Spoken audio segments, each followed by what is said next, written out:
Baik, bismillahirrahmanirrahim. Assalamualaikum warahmatullahi wabarakatuh. Kembali lagi di channel ini, dan kali ini kita akan membahas mengenai penciptaan arsip.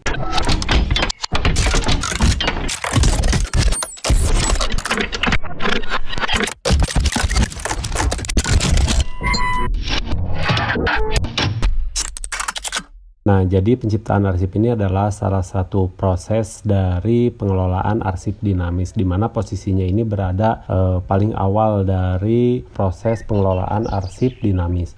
Nah, teman-teman sekalian, arsip dinamis ini hal paling awal dari terjadinya atau adanya arsip ini adalah proses penciptaan. Nah, salah satunya proses penciptaan arsip ini dimulai ataupun memperhatikan beberapa hal. Dan salah satunya adalah tata naskah dinas. Dan di sini mungkin lebih ke arah menjelaskan mengenai Peraturan ANRI nomor 5 tahun 2021 tentang pedoman umum tata naskah dinas. Baik, kita mulai. Yang pertama, di sini kita bisa lihat ya. Jadi dari keseluruhan Peraturan ANRI nomor 5 tahun 2021 ini adalah mengenai pedoman umum tata naskah dinas ya, tata naskah dinas. Nah, tata naskah dinas ini dalam pedoman umum ini dibagi menjadi 5 ya.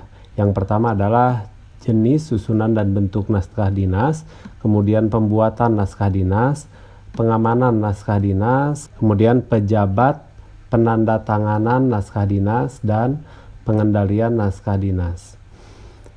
Nah, kita urutkan dari yang pertama, ini jenis, susunan, dan bentuk naskah dinas. Nah, dari jenisnya ini ada 3 jenis ya. Ada naskah dinas arahan, kemudian ada naskah dinas korespondensi, ada naskah dinas khusus. Ini jenisnya. Terus kalau susunan dan bentuknya itu seperti apa? Nah, teman-teman, untuk susunan dan bentuk itu tergantung daripada nanti naskah dinas yang dibuatnya apa.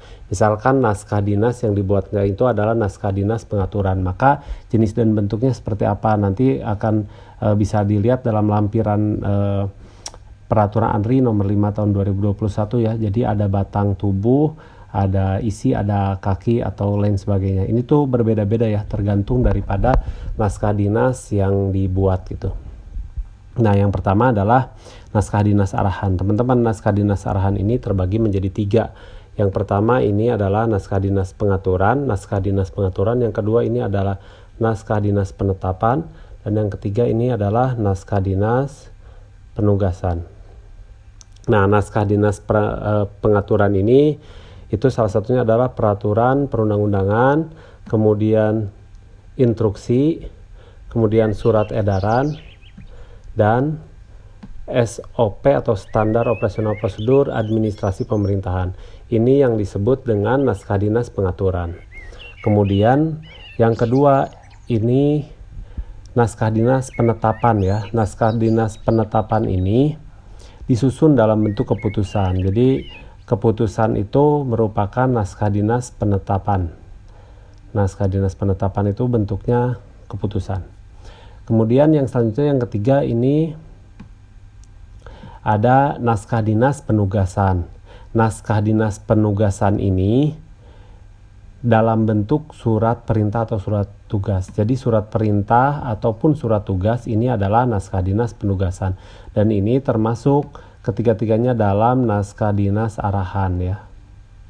Itu naskah dinas arahan. Kemudian berikutnya ada yang dimaksud dengan naskah dinas korespondensi. Korespondensi ini terbagi menjadi 2, teman-teman. Yang pertama ini korespondensi internal, dan yang kedua korespondensi eksternal. Nah, apa itu korespondensi internal? Jadi semua yang ruang lingkupnya internal itu semua yang ruang lingkupnya internal itu masuk dalam korespondensi internal. Ada nota dinas ya, kemudian memorandum, kemudian disposisi, dan surat undangan internal. Jadi surat undangan internal itu surat undangan contohnya yang memang tidak lintas instansi gitu, masih dalam instansi tersebut dan disebarkan ke unit-unit kerja gitu. Nah, itu yang disebut dengan surat undangan internal, dan itu termasuk dalam naskah dinas korespondensi internal. Kemudian yang kedua, naskah dinas korespondensi eksternal itu adalah bentuk surat dinas ya, surat dinas yang tentunya surat dinas untuk keluar ya, untuk eksternal.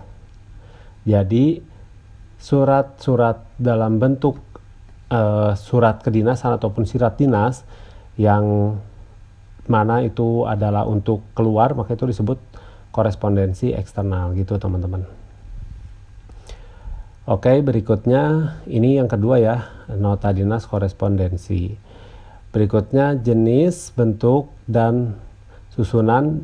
Yang ketiga adalah nota dinas khusus. Nota dinas khusus ini adalah berupa nota dinas yang di dalamnya itu yang pertama adalah surat perjanjian, kemudian surat kuasa, berita acara, surat keterangan, surat pengantar, pengumuman, laporan, dan telaahan staf. Nah, ini merupakan nota dinas khusus ya. Nota dinas khusus itu diantaranya adalah surat-surat seperti demikian gitu ya. Itu merupakan nota dinas khusus gitu teman-teman. Nah, terus kalau misalkan tadi kita berbicara mengenai bentuk ataupun susunan ataupun bentuk, itu beda-beda teman-teman, tergantung daripada jenis nota dinasnya. Misalkan naskah dinas yang berbicara mengenai surat perjanjian misalkan ya, surat perjanjian itu ada dua ya, ada surat perjanjian dalam negeri, ada surat perjanjian luar negeri. Nah, contohnya misalkan surat perjanjian dalam negeri itu bentuk atau susunannya terdiri dari kepala, batang tubuh, dan kaki. Nanti teman-teman bisa lihat ya, kepala itu seperti apa, batang tubuh itu seperti apa, dan lain sebagainya. Karena itu ada dalam contohnya ya, nanti mungkin teman-teman bisa lihat dalam lampiran Peraturan ANRI nomor 5 tahun 2021 tentang pedoman umum tata naskah dinas ya teman-teman. Nanti teman-teman bisa lihat. Oke, berikutnya teman-teman kita akan masuki dalam pembuatan naskah dinas. Nah, pembuatan naskah dinas ini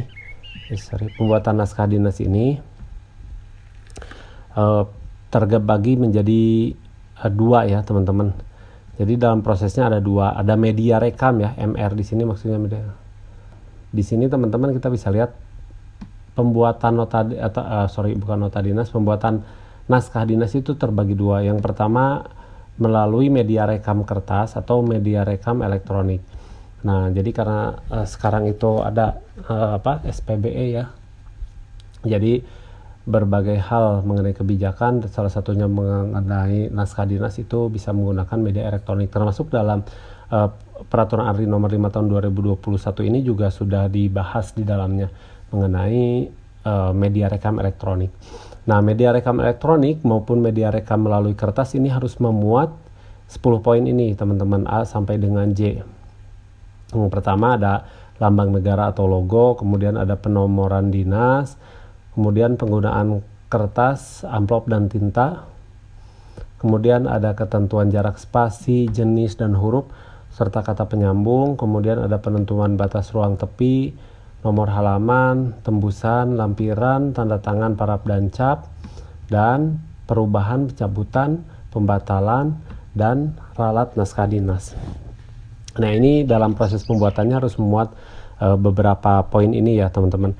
Di antaranya mungkin nanti bisa dilihat di lampiran Peraturan ANRI nomor 5 tahun 2021 ini, termasuk di dalamnya seperti font ya, jenis font itu ada Bookman Old School, terus ada juga Arial, itu untuk apa saja, penggunaan di mana saja itu dibahas secara lengkap ya, dan bisa dilihat juga di lampirannya, termasuk ukuran kertasnya itu harus menggunakan AVS atau ukuran F4, standar kertas permanen, terus jenis tinta dan lain sebagainya, terus ketebalan ataupun ukuran gramaturnya ya, gramatur dari kertas itu harus 70 gram gitu teman-teman, dan lain sebagainya gitu. Itu dalam proses pembuatan naskah dinas. Oke, berikutnya kita masuk dalam pejabat penandatanganan naskah dinas. Nah, pejabat penandatanganan naskah dinas ini, setiap naskah dinas itu yang menandatanganinya itu adalah kewenangan daripada pejabat yang berwenang gitu ya. Kewenangan penandatangannya itu nanti ada dalam lampiran undang-undang ya. Jadi pejabat yang berwenang.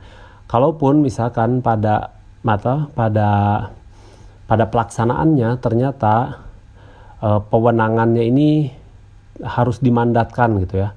Harus dimandatkan, dan pejabat yang berwenang di sini itu sebenarnya disebutkan bahwa pejabat pemerintah yang dapat memberikan mandat kepada mandatnya gitu sesuai dengan peraturan perundang-undangan. Dan di sini disebutkan ada 4 ya. Jadi yang pertama boleh atas nama, kemudian untuk beliau,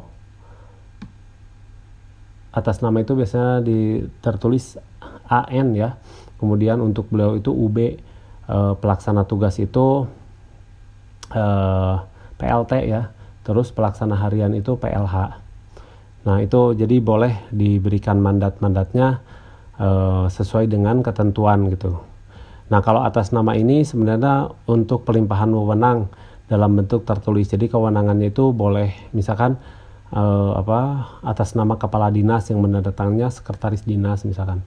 Kalau untuk pelaksana tugas itu memang harus ditentukan dulu, nanti harus ditetapkan dulu yang menjadi pelaksana tugas kepala dinasnya siapa misalkan. Begitupun juga dengan PLH ya. Untuk PLH-nya nanti ditetapkan dulu siapa. Misalkan kepala dinas ini memang berhalangan hadir, misalkan mengikuti pendidikan latihan kepemimpinan gitu ya. Jadi selama 2 bulan tidak bisa melaksanakan tugasnya, itu biasanya ada pejabat pelaksana hariannya atau PLH-nya yang menjabat, dan nanti dapat juga untuk melakukan penandatanganan naskah dinas gitu. Itu berkaitan dengan penandatanganan ya. Kemudian berikutnya kita akan masuk ke dalam pengendalian teman-teman. Nah pengendalian ini adalah di mana proses naskah dinasnya itu sebenarnya sudah selesai dibuat ya. Jadi sudah selesai dibuat. Nanti proses distribusinya itu seperti apa. Nah itu ada dalam pengendalian naskah dinas. Nah, oh ya ini masih ada yang belum kebahas ya teman-teman. Oh ya mohon maaf, ini pengamanan ya belum terbahas sepertinya ya. Pengamanan, oh ya sorry. Oh ya kita bahas dulu pengamanan ya. Oke, untuk pengamanan naskah dinas itu ada namanya penentuan kategori, klasifikasi, keamanan, dan akses naskah dinas. Nah, jadi kategorinya itu seperti apa? Jadi kalau misalkan kita sering lihat di surat itu mungkin ada sifat ya. Sifatnya itu biasa, terbatas, rahasia, atau sangat rahasia. Nah, ini nanti akan menjadi kode juga ya. Ini masih nyambung, nanti akan ada dalam kartu kendali juga ya. Jadi dalam kartu kendali, terus kemudian ada juga dalam kartu kendali, atau juga ada dalam disposisi ya biasanya. Jadi ini ada 4 ya. Ada S untuk sangat rahasia, ada R untuk rahasia, ada T untuk kode terbatas, dan ada B untuk biasa atau terbuka. Nah, sangat rahasia dan terbatas ini hanya kepada pimpinan tinggi atau yang berwenang. Jadi yang bisa mengakses itu hanya pimpinan tinggi ya, atau yang berwenang. Nah, kemudian kalau biasa atau terbuka ini kepada seluruh pegawai atau masyarakat itu boleh ya. Itu boleh karena sifatnya terbuka. Ini adalah pengamanan ya. Pengamanan dari naskah dinas teman-teman. Oke, itu demikianlah pengamanan naskah dinas. Nah, terus kemudian sebenarnya di sini teman-teman selain daripada penentuan kategori klasifikasi, ini juga ada yang disebut dengan SP ya, atau security printing. Nah, security printing ini adalah naskah dinasnya itu bisa berbagai macam ya. Ini banyak sekali sebenarnya, kalau nggak salah ada 10 poin gitu. Security printing itu bisa melakukan metode watermark gitu, salah satunya di dalamnya. Terus ada roseter, terus ada GUI Lodge, terus ada filter image, ada anti copy, microtext, kalau salah, dan lain sebagainya. Jadi itu banyak sekali ya. Itu yang berkaitan dengan security printing. Jadi salah satu atau beberapa metode yang memang untuk meningkatkan pengamanan daripada naskah dinas tersebut. Selain daripada tadi ya akses ataupun kategori akses keamanan. Itu ada yang disebut dengan security printing. Jadi nanti teman-teman bisa lihat di lampiran peraturan ANRI nomor 5 tahun 2021, teman-teman. Oke, selanjutnya kita lanjut ke pengendalian ya. Jadi proses dari awal misalkan jenisnya sudah ditentukan dan kemudian pembuatannya pun juga sudah dilakukan, misalkan prosesnya melalui kertas misalkan ya. Kemudian pengamanannya pun juga sudah ada, misalkan kita membuat tata naskah ataupun naskah dinas yang sifatnya biasa gitu ya atau terbuka. Kemudian juga sudah ditandatangani oleh pejabat yang berwenang dan kemudian kita masuk dalam proses pengendalian. Kenapa di pengendalian ini adalah peran arsiparis sangat penting, karena memang dalam prosesnya ini pengendalian itu rata-rata dilakukan oleh arsiparis, teman-teman, karena proses pengendalian ini adanya di sekretariat biasanya ya. Jadi kalau misalkan pembuatan pembuatan naskah dinas ini bisa saja di unit pengolah ya. Jadi dalam pencipta arsip itu ada salah satunya unit pengolah. Nah, unit pengolah ini melakukan berbagai proses mulai dari menentukan jenis dan bentuk, kemudian sudah dilakukan pembuatan naskah dinasnya, misalkan sudah diparap ya, kalau tidak ada koreksi sudah ACC pimpinan, kemudian dilakukan pengamanan atau penentuan kategorinya pun juga sudah, misalkan dilakukan juga security printing atau watermark atau lain sebagainya, kemudian nanti sudah ditandatangani ya oleh pimpinan yang berwenang. Nah, nanti misalkan kalau proses penciptaan maka nanti akan boleh jadi bisa pengendalian nota atau naskah dinas keluar ya. Pengendalian naskah dinas keluar. Dalam prosesnya seperti ini. Ini tidak jauh beda ya antara pengendalian masuk dan pengendalian keluar. Yang jelas peran arsiparis di sini sangat penting dan sangat harus sudah mengetahui proses ini ya, proses pengendalian naskah dinas. Contoh misalkan ketika kita mulai dari keluar dulu ya, biar memudahkan, karena tadi prosesnya sudah selesai dibuat. Nah, nanti naskah dinas keluar itu, teman-teman arsiparis ini harus melakukan pencatatan, pengendalian, pengiriman atau distribusi, kemudian penyimpanan. Nah, setelah itu ada sarana untuk sarana untuk melakukan pencatatan. Di antaranya adalah buku agenda naskah dinas keluar, kemudian kartu kendali atau takah di sini itu tata naskah ya, sesuai dengan tata naskah di unit kerja ataupun di instansi Bapak Ibu atau teman-teman. Nah, kemudian dalam register ini minimal itu memuat nomor urut, tanggal penerimaan, tanggal dan nomor naskah dinas, kemudian tujuan naskah dinas, isi ringkas dari naskah dinas, kemudian keterangan. Nah, setelah sampai di sini maka teman-teman sudah melakukan proses record ya atau pencatatan dari pengendalian naskah dinas keluar. Nah, apabila ada naskah dinas masuk, maka itu dilakukan proses pengendalian naskah dinas masuk. Nah, dalam prosesnya pengendalian naskah dinas masuk ini hampir sama seperti tadi, tapi yang pertama dilakukan itu adalah penerimaan dulu, karena ini masuk ya, kemudian pencatatan, kemudian pengarahan dan penyampaian. Nah, setelah itu sama seperti tadi dilakukan pencatatan dalam buku agenda atau fasilitas yang diperlukannya ini adalah buku agenda naskah dinas masuk. Kalau tadi buku agenda naskah dinas keluar karena suratnya dari unit kerja kita ya keluar. Nah, tapi ini misalkan dari unit kerja di luar ataupun dari instansi luar masuk ke unit kerja kita, maka kita harus melakukan proses pencatatan dalam buku agenda naskah dinas masuk. Kemudian ada kartu kendali ataupun tata naskah. Nah, ini minimal memuat nomor urut,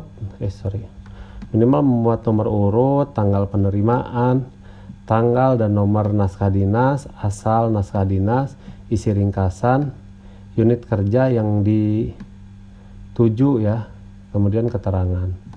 Nah, ini perbedaannya mungkin sedikit ya, tipis-tipis, tapi Yang jelas kedua proses ini, baik pengendalian naskah dinas masuk maupun naskah dinas keluar, itu harus dilakukan oleh arsiparis ya.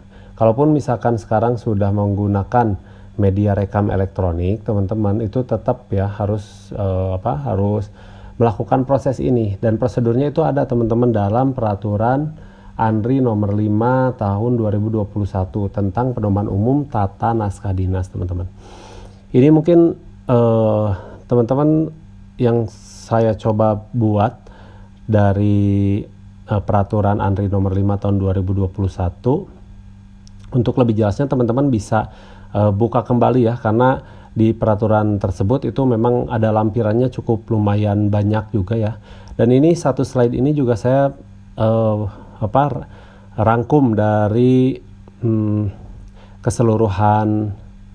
keseluruhan isi peraturan ANRI nomor 5 tahun 2021. Tapi kalau misalkan teman-teman kurang puas atau ada beberapa, salah satunya ini ya mungkin security printing, saya tidak masukkan secara detail, memang ini lumayan poinnya ada 1 sampai 10. Jadi teman-teman kalau bisa dibuka kembali, siapa tahu nanti keluar ya. Ini ada nomor 1 sampai dengan 10 poin ya, A sampai dengan J kalau nggak salah. Mulai dari watermark, terus ada apalah segala, banyak sekali. Ada proses-proses pengamanan naskah dinas ya, ada A sampai dengan J atau I saya lupa ya.